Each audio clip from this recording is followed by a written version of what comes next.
No le digas que va a haber bailongo porque va corriendo, ¿sí o no? ¿Verdad? No le vayan a decir que hay un grupo norteño porque la gente va corriendo, hermanos, pero cuando se trata de la palabra del Señor, normalmente la gente dice, ay, no, qué flojera. Ay, no estar ahí con esos santos, hermanos, que nada más están hablando de la Biblia y que quieren que nos portemos bien y que quieren estarnos lavando el coco, ¿verdad? Dios quisiera no solamente que se lavara nuestra mente, sino todo nuestro ser, ¿verdad? Porque realmente, hermanos, el mundo está muy contaminado. El mundo cada vez está cayendo en una situación más y más difícil, hermanos. Así que nosotros los que estamos aquí hoy, en la presencia del Señor, hemos tomado la mejor decisión que pudiésemos haber tomado el día de hoy. Yo sé que usted pudiera estar en cualquier lugar, en el parque, en el cine, desayunando con su familia, en cualquier lugar pudiese usted estar y no es malo. No podría ser malo que usted esté desayunando con su familia, que usted esté con su familia en el parque, no es malo. Pero aún así, encima de todo eso, hermanos, usted el día de hoy tomó la mejor decisión, que es estar en la presencia de Dios. Amén. ¿Cuántos le dan gracias a Dios por su presencia en esta mañana, en esta tarde? Empezamos de mañana, ya se hizo tarde, hermanos. ¿Cuántos le damos gracias a Dios? Porque su palabra se cumple. Él es fiel a sus promesas, que dice que donde estén 2 o 3 congregados, Él ahí está, hermanos. Ya estamos más de 3 aquí en este lugar y yo creo que el Señor está aquí. ¿Saben qué lo veo? Lo veo en su cara. Amén. ¿Y por qué no veo caras de plátano? Hoy veo caras alegres. Amén. Y dice la Biblia que el corazón alegre hermosea el rostro. Amén. Así que se ve muy bien el día de hoy, hermano. Sonríe a su hermano que tiene ahí a un lado y mientras le sonríe, váyale pasando este folletito. Aldo, váyanos pasando, por favor. A ver si alcanzan, si no alcanzan, pues ahí se prestan. Hermano Ricardo, por favor. Y bien. Vamos a empezar con el tema, hermanos.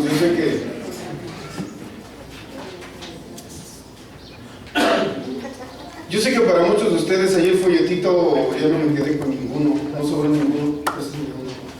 Tantito, Juan Carlos, te lo regreso. Ahí van a disculpar, me equivoqué, hasta arriba le puse un gusto saludarle. Ya ve que ya estaba yo dormido, pero los estaba haciendo. Pero en realidad era un gusto saludarle. Esto va dirigido principalmente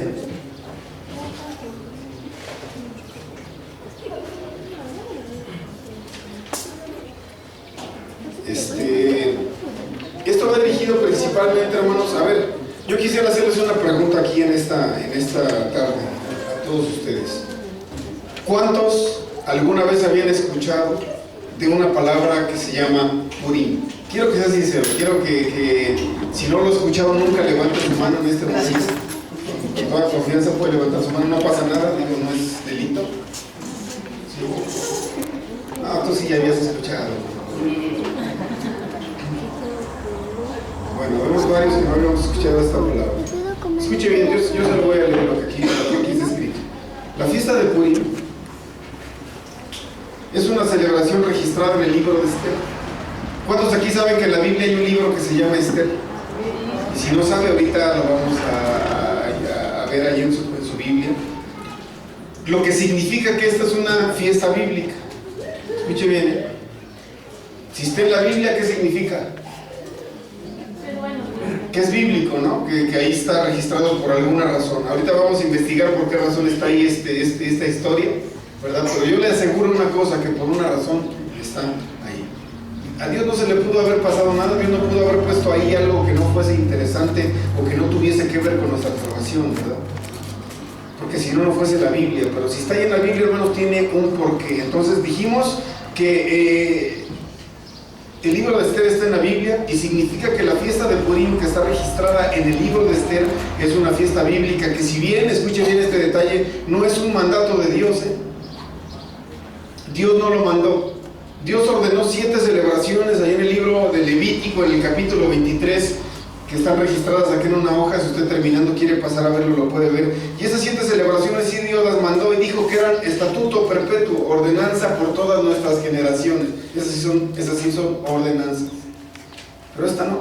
Esta califica, hermanos, como una celebración histórica que se recuerda, hermanos, en memoria de la liberación del pueblo de Israel de un decreto de exterminio que fue aprobado en contra de ellos.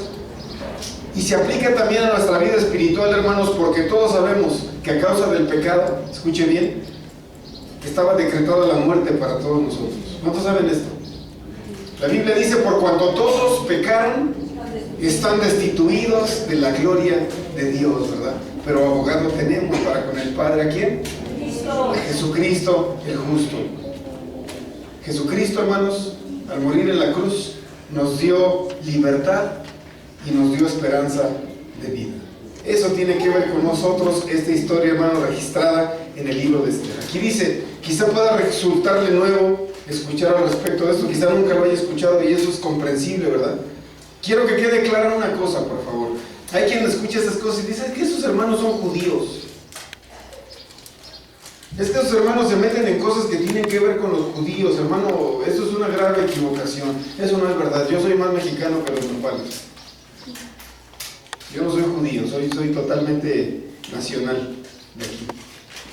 Mas sin en cambio, a través de la Biblia, hermanos, he entendido que el origen de nuestra fe cristiana proviene de allá, de ese pueblo, ¿verdad? Porque Dios escogió a Abraham y a Abraham le hizo promesas y le dijo, en ti y en tu descendencia van a ser benditas todas las familias de la tierra. Y después le dijo, benditos los que te bendijeren y malditos los que te maldijeran. Fue el primer hombre, hermanos, en la Biblia que obtuvo promesas de parte de Dios. Y este Abraham, hermanos, es conocido no solamente como el padre de la fe, sino como el padre de multitudes, el padre de todo el pueblo de Israel, hermanos. Porque la descendencia directa de Abraham, según la sangre, es la nación de Israel. Y entonces, hermanos, no es que seamos judíos, simple y sencillamente estamos bendiciendo al pueblo que Dios escogió. ¿Por qué lo escogió? Yo no sé decirle, pero fue Dios el que lo determinó de esa manera, que este pueblo, hermanos, fue escogido desde el tiempo del patriarca Abraham para ser un pueblo, hermanos, que Dios amaría. ¿Sí? Es por eso, hermanos, que nosotros observamos estas celebraciones y le damos gracias a Dios por la libertad que Él nos ha dado, hermanos, de la esclavitud, del yugo del pecado, hermanos, del enemigo, de nuestras almas, que había logrado, hermanos, que hubiera un decreto de muerte para todos nosotros. Esta celebración, hermanos, que está registrada en el libro de Esther, es totalmente bíblica. Escuchen bien lo que estoy diciendo, totalmente bíblica, no está inventada. ¿Sí? Porque yo, y se lo voy a volver a repetir, no le hace que me digan que parezco disco rayado. ¿Sí? Pero yo ya les he hablado una y otra vez y voy a volverlo a hablar hoy por todos los que no escucharon o por todos los que no estuvieron, porque hago énfasis en esto, porque es bien necesario que estos temas queden claros, hermanos, y los queremos compartir con todos para que usted vaya generando y formulando una convicción bien firme en su vida, que nadie lo engañe, ¿verdad? Aquí se trata de que nadie lo engañe, ¿verdad? Apenas hace unos días yo le platicaba a los muchachos en la mañana que veníamos, que iba yo caminando allá en Guadalajara enfrente de un templo de Pare de Sufrir. Entonces sale un muchachito jovencito como ellos y me detiene y me dice, perdón, ¿le puedo quitar unos minutos? Le digo, sí, claro. Le digo, ¿qué pasa? Dice, es que le quiero hablar acerca del amor de Cristo. Dice, ¿usted sabe que Jesús lo ama? Le digo, muy elocuente el muchacho, ¿verdad? Muy bueno para hablar. Y le digo, sí, le digo, yo sé que Jesús me ama y a ti también. Y dice, yo noto como que usted sabe algo de la Biblia. Le digo, pues más o menos. Le digo, dice, ¿le puedo hacer una oración? Dice, para que Dios lo ayude en su ministerio. Le digo, claro que sí. Y el muchacho allí en plena calle levantó sus manos. Lo que no me gustó, hermano, fue que cuando empezó a hablar como los brasileños, como los de la tele, ¿verdad? Padre, en el nombre de Jesús, le hacía, y le digo, ya me lo cambiaron, de repente era mexicano y ahora ya me salió brasileño, ¿no? Pero yo dije, bueno, que termine la oración. Terminó la oración y dijo, le digo, muy bien, le digo, ¿ahora me permites? Y dice, sí, le digo, ahora sigo yo. Le digo, te quiero decir también unas palabras. La palabra de Dios dice, busca la verdad y síguela, y encontrarás, dice, salvación para tu alma. Tú necesitas analizar lo que estás haciendo aquí en este lugar, de darte cuenta de muchas cosas que aquí están pasando. Analízalo, compáralo con la Biblia y te puedes dar cuenta que muchas cosas no se están haciendo bien. Están consultando brujas blancas, están vendiendo amuletos, están repartiendo por un costo astillas de la cruz de Cristo, están dando botecitos de agua del río Jordán. Le digo, todo eso no es bíblico. Le digo, simple y sencillamente no está en la Biblia. Por donde usted le busca, hermano, por donde usted le quiera buscar a la Biblia, no está. En ninguna parte Dios mandó que nosotros tuviésemos que estar usando amuletos para la suerte. No, no existe en la Biblia esto. En la Biblia no existe, más bien sí existe, pero Dios lo prohíbe y dice que es abominación delante de Él. Cualquiera que consulta brujas, cualquiera que va con el hechicero, cualquiera, hermanos, que hace ver las cartas y las suertes y todo eso de la lectura de manos, todo aquello, dice la Biblia, es abominación delante del Señor tu Dios. Dice, no sea hallado en ti o dentro de ti quien practique estas cosas. Por duro que hoy se escuche, hermanos, esto es lo que verdaderamente dice la palabra de Dios. Pero a mucha gente no le gusta escuchar estas cosas, hermanos, porque lejos de confiar en Dios, prefiere ir a poner su confianza en un brujo, para que el brujo le haga una limpia con unas hierbas y con un huevo de gallina, y la gente confía en esas cosas, ¿verdad? La gente todos los días va y compra el periódico y está pendiente de lo que dice el horóscopo, ¿verdad? Dice, ay, soy Géminis, y Géminis dice, hoy va a ser tu día. Hoy te va a llegar la riqueza y te vas a topar con el amor de tu vida, ¿no? Y la gente ahí está viendo el horóscopo, creyendo en este tipo de cosas, hermanos. Cuando yo una vez escuché a un predicador que dijo, en vez de estar mirando a los horóscopos y a las estrellas, deberías de poner tus ojos en aquel que hizo las estrellas, ¿verdad, hermanos? Nosotros podemos acercarnos a Dios confiadamente y preguntarle cualquier cosa que nosotros tengamos duda o que no nos quede claro, ¿verdad? Dios tiene una respuesta para todo. Entonces, yo les decía,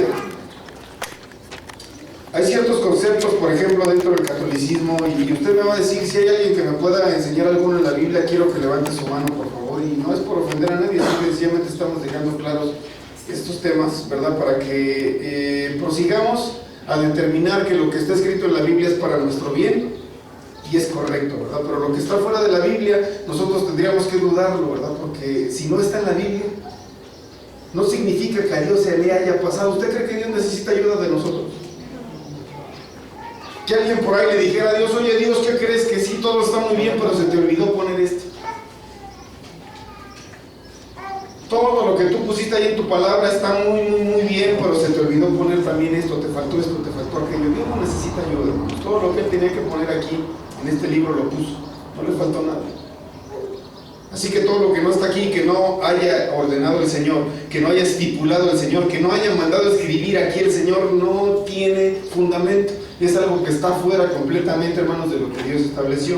Entonces, yo mucho tiempo he estado viendo esto de monasterio, no está en la Biblia, catecúmeno no está en la Biblia, cardenal no está en la Biblia, Guadalupe tampoco, monje tampoco, misa, cura, papa, mucho, sacristán, monaguillo, hostia, rosario, conclave, arzobispo, monseñor, San Valentín, Navidad, Santa Claus, Rodolfo el Reno, árbol de Navidad, Halloween, Eucaristía, comulgar, purgatorio, excomulgar, diócesis, catedral, parroquia, iglesia católica romana, santiguar, persinar, miércoles de ceniza, muñequito de los tamales de la Candelaria, sotana, cuaresma, rosca de reyes, pan de muerto, calaverita, y le puedo seguir, como trabalenguas. Y yo una vez me puse a analizar todo esto y dije, ¿pero dónde está esto en la Biblia? Le preguntaba a Dios, cura, oiga, disculpe, pero es que yo quiero que me diga dónde está todo esto en la Biblia. Por ejemplo, Jesús, ¿dónde ordenó un monseñor? O sea, cuando el Señor estaba estableciendo o restableciendo la iglesia aquí en la tierra, cuando le dijo a Pedro, oye, tú vas a ser el monseñor. Y a Juan después le dijo, y tú vas a ser el sacristán. ¿Ah? Y al otro Judas, al que era el bueno, y tú vas a ser el monaguillo. ¿Verdad que Dios, Jesús no estableció nada de esto? Esa duda siempre la he tenido yo con respecto a esta doctrina. Yo les pregunto, ¿y de dónde salió? Porque si no está en la Biblia, de algún lado tuvo que haber salido, ¿verdad? Pero en la Biblia definitivamente no. El problema que tenemos, hermanos, es que lo que está en la Biblia, lo que sí está en la Biblia, ni caso le hacemos, ¿sí o no? A lo que sí es, efectivamente está en la Biblia, hermanos, no le hacemos caso, y ese es un problema que nosotros tenemos que corregir. Este libro de Esther, hermanos, es un libro histórico, que no está ahí en la Biblia solamente porque sí. Se entrelaza con otros libros, se entrelaza, por ejemplo, con el libro del profeta Daniel, se entrelaza con el libro, hermanos, de Nehemías, con el libro de Esdras, y de alguna manera todo va indicando, hermanos, el levantamiento nuevamente de aquella ciudad de Jerusalén que fue devastada y que fue conquistada por los babilonios. ¿Cuántos saben esta historia? Los babilonios llegaron a Jerusalén, la conquistaron, la quemaron, y a todos los jóvenes se los llevaron presos a Babilonia, entre ellos el profeta Daniel y sus 3 amigos, ¿verdad? Los que les cambiaron el nombre. Y les cambiaron el nombre porque querían que estos jóvenes dejaran de confiar y de creer en el Dios verdadero para de alguna manera babilonizarlos, ¿no? O hacerlos babilónicos como ellos creían a sus dioses, y los querían obligar a inclinarse incluso a las estatuas, ¿verdad? De aquella nación, de aquellos dioses. Cuando estos jóvenes se negaron, dice que fueron arrojados dentro de un horno de fuego, ¿verdad? Que estaba calentado 7 veces más de lo normal. Pero hermanos, ahí estaba la sobrenaturalidad de Dios, cuando dice que un cuarto hombre estaba dentro del horno y los protegió. Cuando ellos lo sacaron, dice que ni siquiera olían a humo.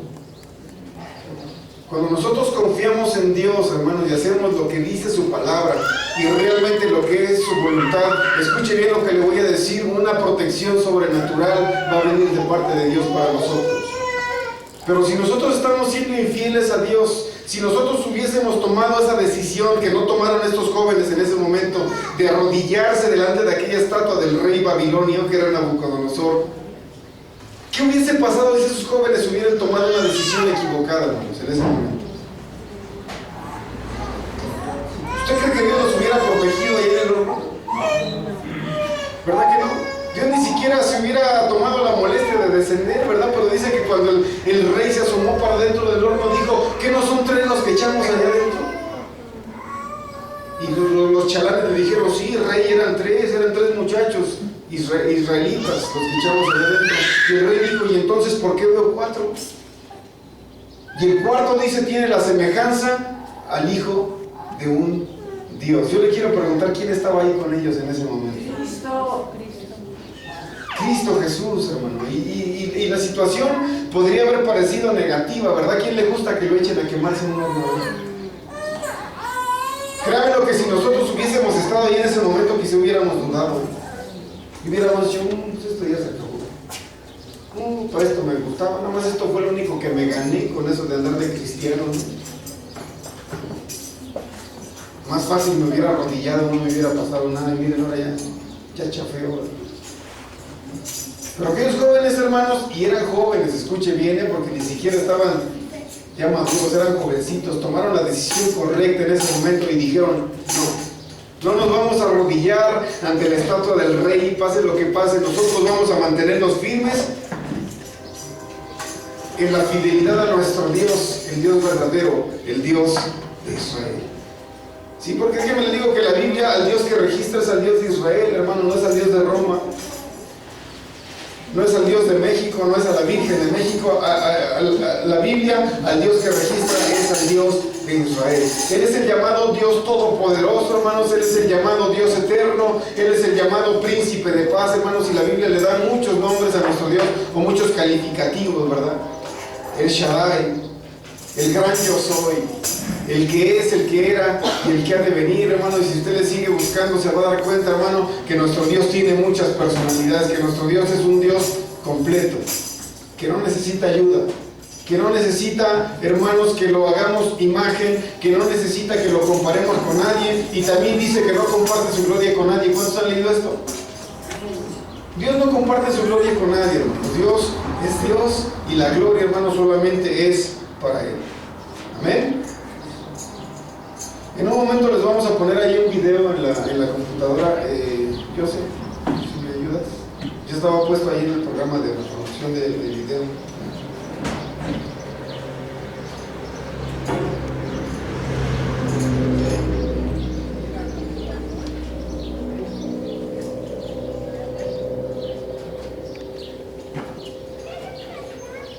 Y este video, hermanos, de 10 minutos, de alguna manera, antes bueno, ahorita que lo vaya preparando, pero yo quisiera invitarle, mire, si nos ponemos a analizar todo detalladamente, no nos vamos a ir y ya varios tienen hambre, ¿verdad? Pero aquí nos va a hablar del libro de Esther a resumidas cuentas, o nos va a contar la historia resumido. Usted lo puede leer en su casa con toda calma y con toda tranquilidad. Yo siempre le he dicho una cosa y se la voy a volver a repetir. No se crea todo lo que le dice alguien que se para aquí enfrente. Lea su Biblia. Sí, porque a veces vamos o hemos ido a muchas iglesias y es que porque el hermano dijo tiene que ser cierto, ¿no? Sí les ha pasado. Es que se supone que él sabe, y si él sabe, y si él lo dijo, es que así tiene que ser. No, hermano, no se cree. Usted agarre su Biblia, ábrala y diga, a ver si es cierto lo que dijo, ¿verdad? Acuérdense que aquí también siempre dijimos, o hemos dicho, si con algo usted no está de acuerdo en algún momento y dice, no hermano, eso no es cierto, en la Biblia no está, usted lo está inventando, usted puede levantar su mano también y decirlo con toda confianza, no pasa nada. ¿Sí? Pero si sí está en la Biblia, pues vamos a tener que guardar silencio, hermanos, porque efectivamente ahí está, ¿verdad? Este libro de Esther usted lo puede leer en su casa con detenimiento, lo invito, de verdad. ¿Cuánto leyeron su Biblia en esta semana? A ver si es sinceros. Qué bueno. Y hay más lectores de la Biblia, y los que la tienen allá arrumbada y toda empolvada, hermanos, úsenla, por favor. Úsenla. Acuérdense que apenas hace como 15 días, la semana pasada no estuve, ahí me disculpa que andaba lejos trabajando, pero cuando estuve hablando la última vez les dije, tenemos que llenarnos de Jesús y dejar de estarnos llenando de basura. ¿Sí, sí o no de eso hablamos? Porque estamos consumiendo canciones del mundo, estamos consumiendo novelas, estamos consumiendo videojuegos, estamos consumiendo mucho Facebook, estamos consumiendo muchas cosas, pero de la palabra del Señor no consumimos nada. Ahí está la Biblia aventada toda la semana, ¿verdad? Solamente la agarramos para venir al servicio, y eso a veces ni eso. Decimos, no, aunque al cabo ahí la ponen en la pantalla. Hermanos, lea su Biblia en su casa. Así empieza este video y empieza recomendando que se lea la Biblia. Entonces lo vamos a ver, hermanos, de manera resumida. Bien, ¿cuántos entendieron la historia? Sí, más o menos, ¿verdad? El libro obviamente es más amplio, usted puede leer más detalles ahí en el libro, pero está claro, ¿verdad? Está claro de lo que se trata aquí con esta explicación. Escuche bien esto que le voy a leer. La historia sobre el intento de exterminio y supervivencia del pueblo de Israel, que está registrado en el libro de Esther, se desarrolla durante el dominio del segundo imperio mundial que dominó al mundo, representado por la segunda bestia de la que habla el profeta Daniel, donde dice que es alta de un costado más que otro, haciendo referencia a los persas y a los medos, al rey Ciro de Persia y al rey Darío de Media, históricamente. Siendo más poderosos los persas, quienes a su vez son el cuarto imperio que específicamente dominó al pueblo de Israel. Ellos estuvieron sobre el pueblo de Israel y concentró su atención en ellos, tratando de que los judíos accedieran a la asimilación a través del exilio, aunque en esta historia podemos apreciar una diferencia con otra de las fiestas históricas que se llama la fiesta de la dedicación. Los griegos atentaron contra la vida espiritual y contra la fe del pueblo de Israel, intentando helenizarlos o culturizarlos como griegos, e intentaron obligarlos a darle la espalda al Dios verdadero para que el pueblo aceptara a los dioses, la religión y forma de vida de los griegos. En la historia del libro de Esther, el atentado fue contra la vida física del pueblo de Israel. Aquí los querían, hermanos, desaparecer por completo de la faz de la tierra. Algo parecido como lo que pasó en el Holocausto. ¿Cuántos saben cuántos judíos murieron, hermanos, en toda la situación de Hitler y los nazis? Fueron muchísimos, ¿verdad? Este pueblo, hermanos, en diferentes épocas de la historia humana ha sufrido atentados y ataques de esta magnitud. ¿Usted por qué cree que sea? Y déjame le digo que viene uno más todavía. Y este último atentado, hermanos, contra la nación de Israel va a marcar el fin del tiempo, va a marcar la segunda venida de nuestro Señor Jesucristo. Aunque usted no lo crea, eso también lo dice la Biblia, luego lo vemos, ¿no? ¿Verdad? Pero cuando dice ahí en Zacarías 14, cuando, hermanos, esta ciudad otra vez esté siendo invadida, cuando esta ciudad otra vez esté siendo saqueada y torturada, dice que se ve ahí en la señal, se ve en el cielo la señal, ¿verdad?, del Hijo del Hombre, que viene, dice, y posa sus pies en el monte de los olivos, hermanos, para hacer justicia, para defender a su pueblo, ¿sí? Esto, a lo mejor le vuelvo a repetir, está un poquito confuso, pero así es la Biblia, hermanos, así lo menciona, pero ahorita no vamos a hablar de ese tema. A pesar de que se convirtió en parte de la Biblia, conocido en español como el libro de Esther, la historia nunca menciona el nombre de Dios. Usted ya lo vio aquí en la explicación, que usted ahí en el libro de Esther no va a encontrar nunca a Dios, no lo menciona, aunque existen varias alusiones, ¿verdad?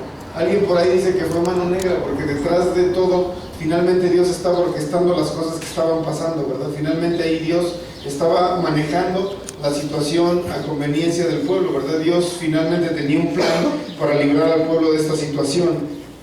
Esta omisión, sorprendentemente, realmente refleja el tema central de la celebración. En esta celebración se celebra el hecho de que la mano de Dios nos guía. Fíjese bien, la mano de Dios nos guía incluso en ocasiones cuando no podemos ver o sentir que Dios está ahí. ¿Cuántos se han sentido así en algún momento de su vida? ¿Cuántos le han preguntado a Dios dónde estás? En este momento que te necesito, en este momento que estoy sufriendo, en este momento que me siento mal, ¿dónde estás tú? ¿Alguien le ha preguntado así a Dios? Yo sí. En algún momento de mi vida me he sentido así y le he dicho, Señor, ahora que te necesito no te siento. Ahora que quisiera sentir algo de parte tuya, siento que no estás, me siento solo, me siento abandonado, tal parece que tú te has olvidado de mí. El mismo Señor Jesús, hermanos, porque esto es una característica humana que a todos nos puede suceder. Estando ahí en la cruz, ¿cuántos se acuerdan que Jesús expresó estas palabras y dijo, Padre mío, ¿por qué me has desamparado? ¿Sí lo dijo o no lo dijo Jesús? Jesús en ese momento, el mismísimo Señor Jesucristo, estando allí, hermanos, en la cruz del Calvario, Él sintió este abandono, Él sintió, hermanos, esta ausencia, y Él dijo, no está conmigo.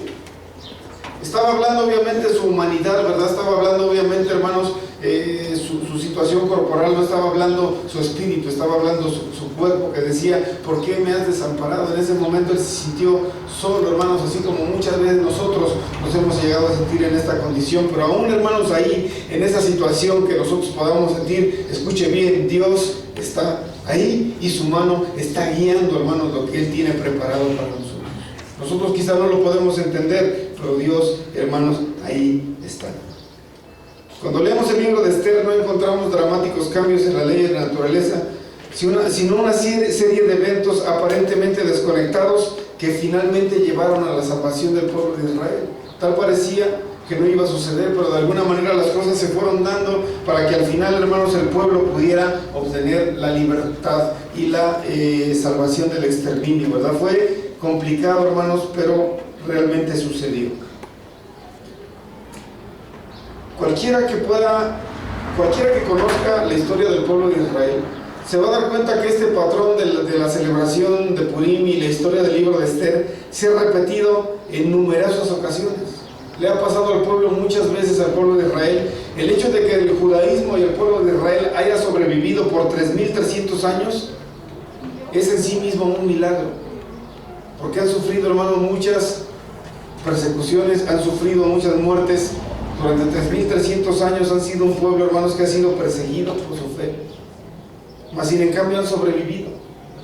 Una vez un judío natural de allá que yo conocí allá en Polanco me dijo, ¿sabes cuál es la prueba de que Dios existe? Yo le dije, no. Dice que todavía hay judíos. El día que ya no haya judíos, eso significa que Dios tampoco ya no está. Yo me quedé sorprendido en ese momento y le digo, ¿por qué dices eso? Dice, porque Dios lo prometió. Yo me quedé sorprendido y le dije, sí, ciertamente tienes razón. Entonces, hermanos, han sobrevivido de una manera u otra. El pueblo de Israel ha sobrevivido, hermanos. Sobrevivieron al desierto, sobrevivieron, hermanos, a las conquistas, sobrevivieron a las invasiones, sobrevivieron al holocausto, hermanos. Y le digo una cosa, van a sobrevivir, hermanos, a la última y gran guerra que va a haber aquí en la tierra. Eso les he contado, ¿no? Ya les he dicho que cuando intenten, hermanos, allí en Jerusalén tumbar ese domo dorado que está allí en Israel, allí en Jerusalén, que es el domo de la roca, que no es del pueblo de Israel, es de los musulmanes, es una mezquita de Alá que fueron a poner los musulmanes exactamente donde debería de estar el templo. Dios desde el tiempo de David ordenó que se construyera un templo, ¿verdad?, donde fuera adorado su nombre, y él escogió un lugar y dijo, aquí, ¿verdad?, va a ser donde, no tú, le dijo a David, sino tu hijo después de ti va a construir un templo, ¿verdad?, un lugar santo donde se adore y donde sea el lugar de la adoración a Jehová. Y el rey Salomón, hermanos, ahí construyó el templo. Celebró durante 7 días, durante la fiesta de los tabernáculos, y el templo fue dedicado, hermanos, el templo fue ofrecido al Señor, ¿verdad? Ese templo fue destruido por los babilonios cuando el rey Nabucodonosor invade Jerusalén, y es reconstruido, hermanos, por segunda vez por ese personaje llamado Nehemías en la Biblia, Esdras, el templo, Esdras el sacerdote, Esdras construye el templo y Nehemías reconstruye el muro de la ciudad, ¿verdad? Ahí está registrada esta historia en los libros de Nehemías y de Esdras. Posteriormente, hermanos, ese segundo templo está en función cuando el Señor Jesucristo está aquí en la tierra, cuando el Señor Jesús nace. Ese segundo templo funciona, está allí en Jerusalén. Ahí en Juan 10:23 dice que el Señor estaba en el templo y era invierno, la fiesta de la dedicación. Entonces el Señor estaba ahí en el templo. En ese templo Jesús se levantaba y leía las Escrituras, ¿verdad? En ese templo era donde Jesús a sus 12 años estaba hablando con los doctores de la ley. En ese templo, hermanos, fue donde el Señor Jesucristo leyó al profeta Isaías y les dijo a todos: hoy la Escritura se cumple frente a sus ojos, ¿verdad? Porque está hablándoles acerca del Mesías, ¿verdad? De aquel que fue, hermanos, herido por nuestras rebeliones y molido por nuestros pecados, ¿verdad? En ese templo. Ese templo es destruido 70 años después, hermanos, de que el Señor Jesucristo se va al cielo. El conquistador romano Tito Vespucio, en el año 70 después de Cristo, destruye el segundo templo. ¿Y qué cree? Que no hay tercer templo hasta la fecha. Ahí se quedó las ruinas del templo. Pero cuando entró en su apogeo, hermanos, el imperio turco otomano, al mando de los sultanes, llegan y conquistan la ciudad de Jerusalén, ¿verdad? Yo estaba viendo una película hace un tiempo que se llama Cruzada, se la recomiendo. Ahí relatan la historia, ¿verdad? Es una película histórica donde aquel sultán llamado Salahudín llega a Jerusalén, la conquista, hermano, la derrota otra vez y le invade. Y es entonces cuando los musulmanes tienen el poder, hermanos, militar, el poder económico, que porque se les da la gana a ellos van y ponen el templo de Alá, donde Dios mandó que se pusiera su templo. Entonces, hemos entendido a través del estudio bíblico que Jesucristo, cuando venga por segunda vez aquí a la tierra, va a establecer su centro de operaciones o va a establecer su trono ahí en ese tercer templo. La pregunta es, ¿y cómo le van a hacer para construir un tercer templo si ahí en ese templo está la mezquita de los musulmanes? Como Dios todo lo tiene diseñado, escuche bien, Dios no va a decir como nosotros: no hay problema, vamos a comprar otro terreno, déjenle ese a los musulmanes y vamos a comprar otro terrenito por ahí, ahí hacemos el templecito y no nos metemos en problemas. ¿Usted cree que Dios va a permitir eso? No. El primer templo Salomón lo construyó allí. El segundo templo Esdras lo construyó allí por mandato de Dios, y el tercer templo se tiene que construir allí. El problemita que hay es que ahí está la mezquita de los musulmanes. Entonces, cuando los de Israel vayan con los musulmanes y les digan: oigan, con permiso, necesitamos tumbar su templecito porque vamos a hacer el de nosotros, ¿usted cree que los musulmanes van a decir: sí, rómpanlo y pongan el suyo, así va a ser de fácil? No. Hermanos, el conflicto ya comenzó. En la franja de Gaza hay guerra, ¿verdad? Hay matanza entre los judíos y los musulmanes desde hace años. La tensión está muy difícil entre esos dos pueblos, hermanos, y estaba profetizado que así iba a suceder. Los descendientes, o más bien los orígenes de esas dos naciones, estaban peleando desde el vientre de su madre. ¿Sí se acuerdan? Que estaba aquella mujer y tenía los dos gemelos ahí en la panza, y ellos estaban peleando ahí. Estaba Esaú y estaba Jacob, y estaban peleando por ver quién salía primero, ¿verdad? Y cuando salió primero Esaú, dice la Biblia que enseguidita salió el otro agarrado de su pie, ¿verdad? Y le dijo, como diciendo: no te me vas, voy a salir yo primero, ¿verdad? Y ahí se va suscitando la historia, que incluso la misma madre dice: pleito perpetuo va a haber entre ellos, porque desde mi vientre ellos ya estaban peleando. Hermanos, esas palabras fueron proféticas, porque hasta nuestro tiempo esos dos hermanos se siguen peleando. Ahí está en la franja de Gaza la muestra. Y se van a pelear otra vez. ¿Sabe por qué? Porque se tiene que tumbar ese templo de Alá para construir allí el templo de Jehová, y a los musulmanes no les va a gustar, hermanos, y van a ser los que van a invadir, según la Biblia, a la nación de Israel para intentar exterminarla, hermanos, por última vez. Cuando estemos nosotros viendo estas cosas, tenemos que alertarnos, porque tenemos que darnos cuenta, hermanos, que el tiempo está cerca. Jesús ya viene. Pero yo les quiero dar una escritura, hermanos, y quiero que se la lleve a su casa el día de hoy y la estudien muy bien, por favor, porque es sumamente importante. Escuche bien, Jesús ya viene. Y quiero que abra su Biblia, por favor, en el libro de los Hechos, en el capítulo 3, 21. A ver, ¿quién trajo Biblia? Quien no trajo, pues ahí compártala con alguien que sí tenga, y acérquese. Y vamos a leer esta parte de la Biblia que dice, Hechos 3, 21.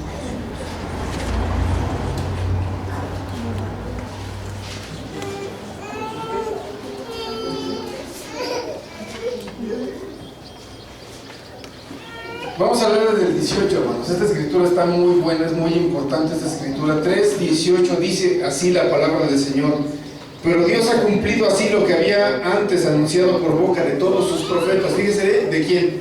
de todos sus profetas, esto ya había sido anunciado, que Jesucristo había de padecer. El versículo 19 dice: así que arrepentíos y convertíos para que sean borrados vuestros pecados, para que vengan de la presencia del Señor tiempos de refrigerio. Ese es el tiempo en el que estamos viviendo ahorita nosotros, hermanos, el tiempo en que nos tenemos que arrepentir y nos tenemos que convertir de nuestros pecados para que sean borrados y que venga de la presencia del Señor tiempo de refrigerio. Le voy a decir por qué.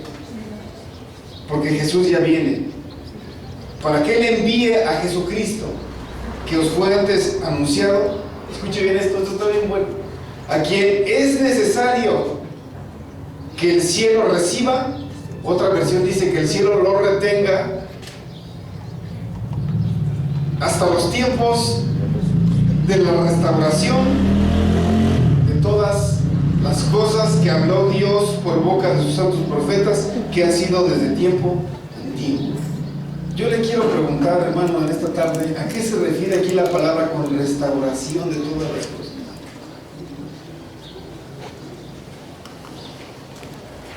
¿Alguien me puede decir a qué se refiere la Biblia con restauración de todas las cosas? ¿Sabe que Dios estableció un sistema de adoración? No se le pasó nada. Pero nosotros nos hemos preocupado principalmente o básicamente por ignorarlo, ¿verdad? Por estar, hermanos, siguiendo otras cosas que no tienen que ver con Dios. Otra vez no les va a gustar a algunos lo que voy a decir, pero lo tengo que decir, ¿verdad? Hay quien dice: hermano, es que usted es un aguado y está en contra del amor porque usted no quiere celebrar el 14 de febrero. Hermanos, yo les tengo que decir que es una fiesta que tiene un origen dentro del imperio o de la cultura griega, no dentro de la palabra de Dios. Tiene todo que ver con un Dios griego, ¿verdad? El Dios del sexo, el Dios del amor, que es el que anda ahí con su flecha. Pero nada tiene que ver con Dios. Dios no lo mandó en ninguna parte. Entonces, cuando Dios está hablando de la restauración de todas las cosas, significa, hermanos, que nosotros tenemos que regresar al original de su palabra, a lo que Él sí mandó. ¿Sí? ¿Sí estamos captando esta parte o no? Nosotros tenemos que regresar a entender, hermanos, y a practicar lo que Dios sí mandó. No lo que por ahí en el camino se fue inventando, ¿verdad? No lo que por ahí en el camino fue resultando como tradición, como costumbres, como culturas, hermano, o como cosas que son deleitosas y agradables para nosotros, pero que Dios no manda. ¿Verdad que hay muchas cosas que tenemos que corregir? ¿Verdad que hay muchas cosas, hermanos, que tenemos que sanar en nuestra vida y buscar a Dios más profundamente? ¿Verdad que sí? ¿Verdad que tenemos que acercarnos más a Dios de corazón para que Dios pueda abrir, hermanos, como Él promete en su palabra, la ventana de los cielos y derramar bendición hasta que sobre y abunde? Y no me refiero a dinero, hermanos, me refiero a amor, me refiero a fe, me refiero a fe, me refiero a paciencia, me refiero a todo lo que Dios da como bendición, ¿verdad? Lo que Él llama ahí en la palabra los frutos del Espíritu. ¿Cuántos vivimos esto? Todavía nos falta. Estamos en camino, estamos en proceso, hermanos, pero cuando estamos hablando de lo que es bíblico, cuando estamos hablando de lo que es verdaderamente establecido aquí en la palabra, estamos hablando de la restauración de todas las cosas. Entonces nosotros, hermanos, la invitación en esta tarde es que regresemos al original, que regresemos a lo que verdaderamente, hermanos, está escrito aquí en la palabra de Dios. Amén. ¿Cuántos dicen amén? Amén. Nosotros bendecimos al pueblo de Israel, hermanos, y escuche bien, esperamos el tiempo de su reconciliación de ellos con Dios. Es un tiempo profético que también está determinado en la Biblia, que dice que va a llegar un día en que todo Israel va a ser salvo. Por si usted no lo sabe, ellos ahorita todavía no aceptan a Jesús, dicen que Jesús es un impostor, dicen que Jesús fue un usurpador, que nada más, a lo mucho lo toman como profeta, ¿verdad? Dicen, pues nada más un profeta. Pero la Biblia dice, hermanos, que va a llegar un tiempo en que el pueblo de Israel, o la nación de Israel, va a reconocer que Jesús es el Mesías que ya vino, ¿verdad?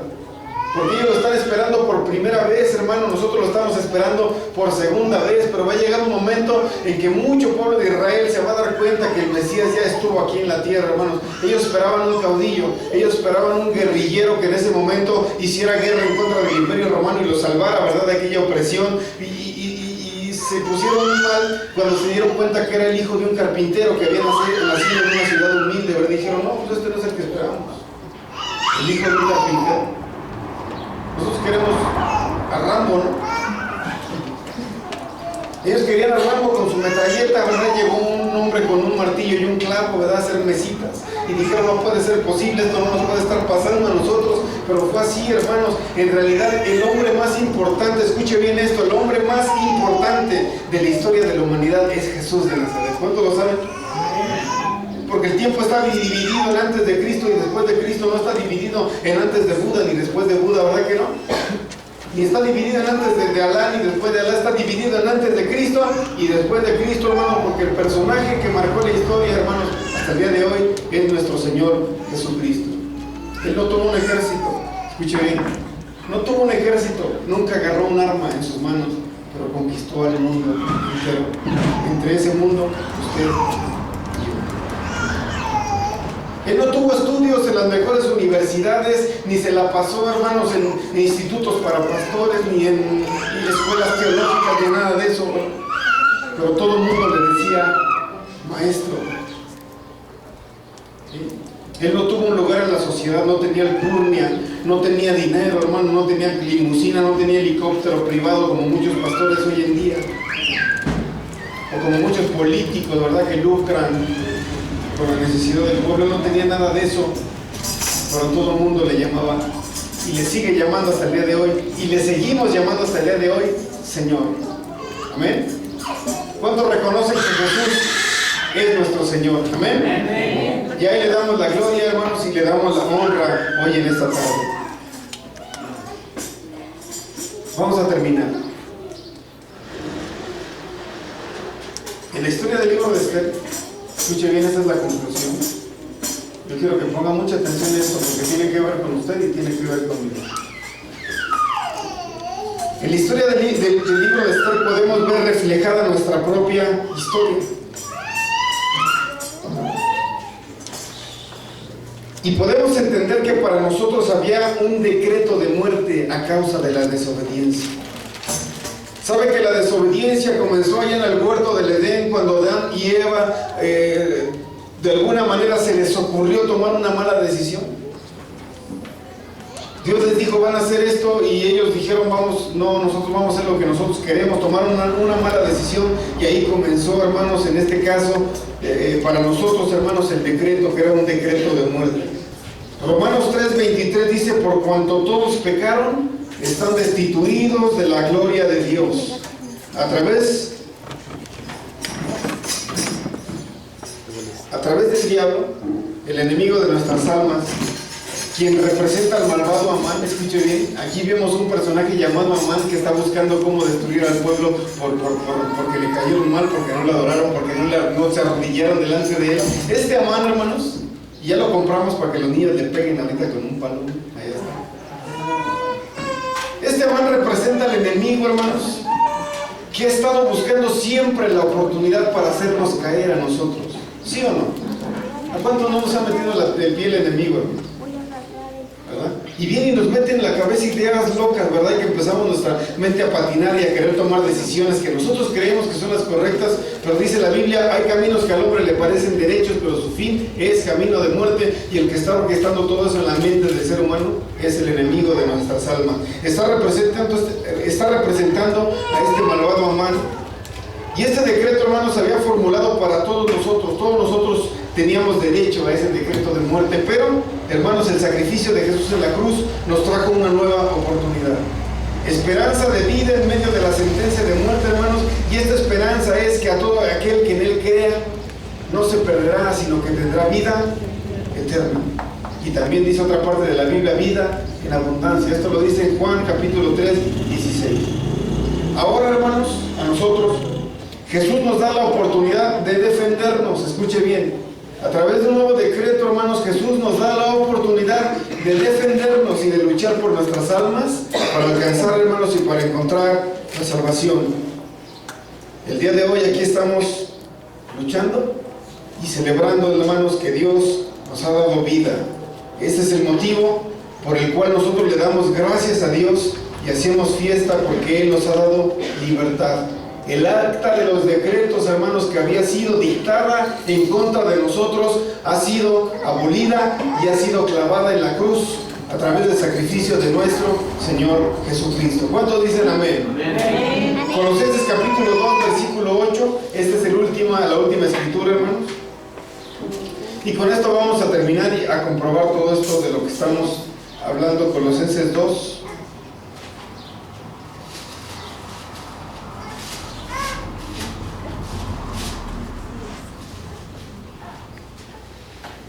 ¿Ya lo tienen todos? Yo quisiera que esta última escritura la leyéramos juntos. Que usted también la vaya leyendo en voz alta. Vamos a hacerlo bien. Vamos a coordinarnos bien para que nos salga parejito. Cuando la tengan, digan amén fuerte. 2:8 de Colosenses. Y vamos a leer, hermanos, hasta el versículo 15. Y de esta manera estamos terminando.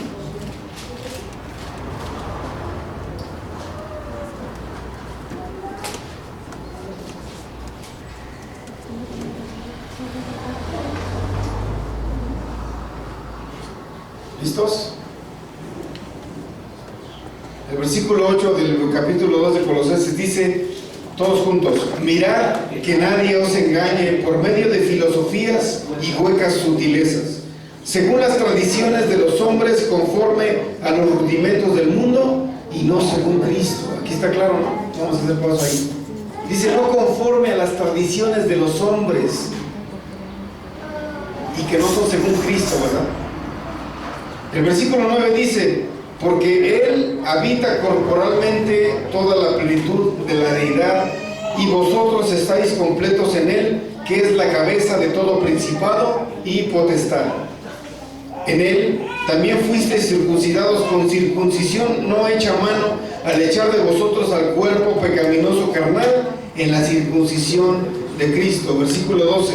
Sepultados con Él en el bautismo, en el cual también fuisteis resucitados con Él mediante la fe en el poder de Dios que le levantó de los muertos.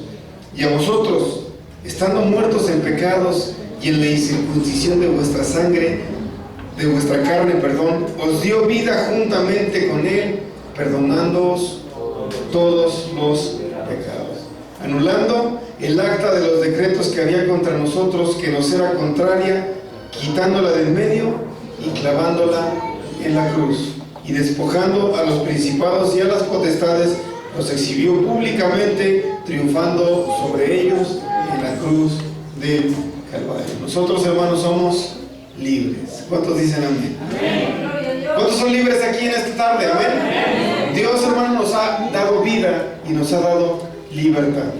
Vida en abundancia. Gloria a Dios. Vida en abundancia. Amén. Gloria al Señor. Solo como aclaración, para que no se confunda por ahí con otras enseñanzas. Hay quien enseña que en este día hay libertad para tomar y para emborracharse, porque según dicen que en el Talmud es obligatorio emborracharse en este día. Nosotros no aceptamos otro libro como ley, no aceptamos otro libro, hermanos, como nuestra regla de fe, sino la Biblia. Así que el Talmud no nos interesa a nosotros. El Talmud es tradicional de los judíos, pero no tiene que ver con nosotros. Nosotros solamente, hermano, la Biblia, la palabra del Señor. Así que esta enseñanza es falsa, debido, hermanos, a que no aparece en la Biblia. Para que no lo veamos agarrar de pretexto y luego decir, ay, como es la fiesta del Purim y los judíos en este día se ponen bien borrachos, pues vamos a entrarle al tequila y al vodka. No, hermanos, nosotros no está en la Biblia, así que nosotros no practicamos estas cosas. Nosotros nos apegamos únicamente a lo que está escrito, hermanos, aquí en la Biblia. ¿Amén? ¿Cuántos comprendieron esta parte el día de hoy?